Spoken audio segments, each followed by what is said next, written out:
25 साल हो गए, 20 साल हो गए, संतान का सुख ना हो, और डॉक्टर ने कह दिया कि कोई बहुत बड़ी बीमारी किसी व्यक्ति को है,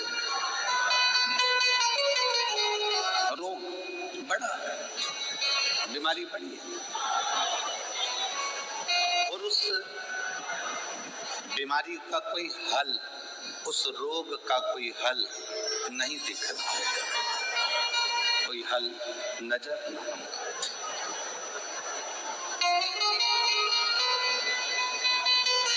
कोई हल दिख ना रहा। तो बैसाख महीने में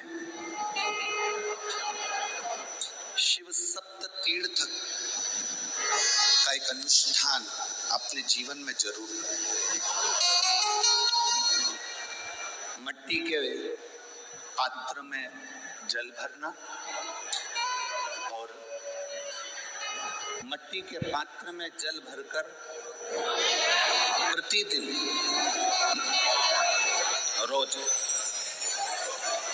7 दिन का ये नियम होता है सप्त तीर्थ का। बस विराम जो है उसका प्रदोष के दिन होना चाहिए। और बैसाख के महीने में जब आप सप्त तीर्थ का अनुष्ठान करें, 1 घड़ा जल का रोज भरें प्रतिदिन, और 1 बेलपत्र, 1 शमी पत्र उस घड़े के नजदीक में कोई पात्र में अवश्य रखें। पात्र को, जो जल का घड़ा है, जल का पात्र है, उसको मट्टी के ही दीप से या कोई श्वेत वस्त्र जिसको मला गया हो, धोया गया हो, साफ हो, उस वस्त्र से ढक। एक दिन एक शिवालय में जाएं, शमी पत्र अशोक सुंदरी वाली जगह पर समर्पित करें। अशोक सुंदरी की जगह जानते हो ना आप लोग? अशोक सुंदरी की जगह पर शमी पत्र समर्पित करें।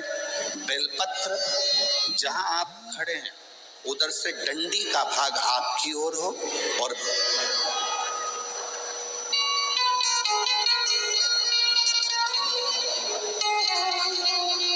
जहां आप खड़े हैं वहां डंडी का भाग आपकी ओर हो, और बेलपत्र शिव जी को समर्पित करा जाए।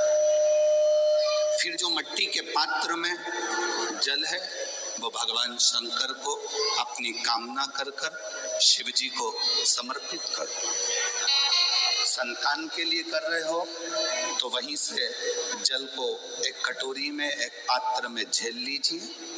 उस जल का आधा भाग नंदी के पास बैठकर आप ग्रहण कर लो, आधा भाग अपने पति को देना प्रारंभ करो। कोई रोग के लिए कर रहे हो, किसी बीमारी के लिए कर रहे हो, तो वो जल आप अपने घर की देहली में प्रवेश करने के पहले अपने मुख में उसको ग्रहण कर लो।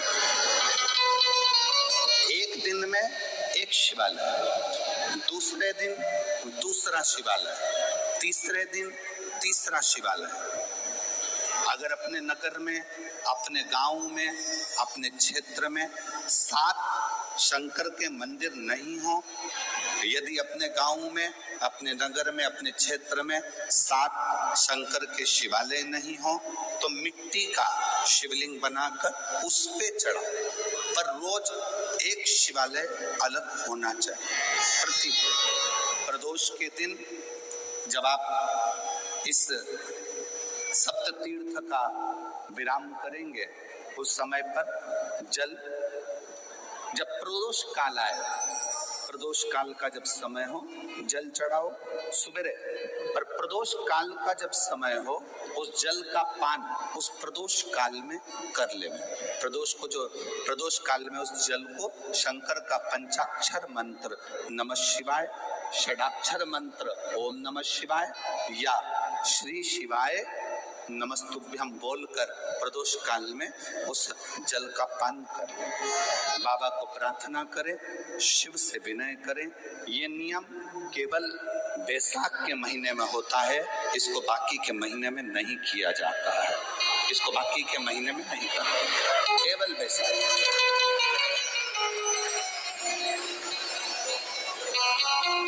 शिव सप्त तीर्थ का जो नियम है वो अपने जीवन में धारण करें।